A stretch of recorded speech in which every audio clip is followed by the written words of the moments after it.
अकोले तालुक्यातील देवठाण येथील आढाळा धरण शुक्रवारी सायंकाळी 6 वाजता पूर्ण क्षमतेने भरून वाहू लागले आहे. हे धरण कधी भरेल याकडे 16 गावच्या शेतकऱ्यांचे लक्ष लागले होते. अखेर आढाळा धरण ओव्हरफ्लो झाल्यामुळे शेतकऱ्यांमध्ये आनंदाचे वातावरण पसरले आहे.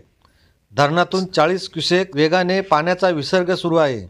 पाटबंधारे खात्याच्या वतीने शासकीय जलपूजन आमदार डॉक्टर किरण लामटे यांच्या हस्ते होणार असल्याची माहिती अकोले पाटबंधारे उपविभागीय अधिकारी योगेश जोरवेकर यांनी दिली आहे.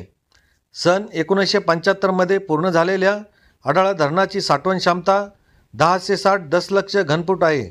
या धरणाच्या लाभक्षेत्रात अकोले तालुक्यातील देवठाण, विरगाव, हिवरगाव, डोंगरगाव, गणोरे व पिंपळगाव ही 6 गावे, तसेच संगमेर तालुक्यातील धांदरफळ, वडगाव, लांडगा, जवळे कडलक, पिंपळगाव, कोंजिरा, निमगाव, भोजापूर, चिखनी, चिखली, राजापूर या 8 गावांचा समावेश आहे.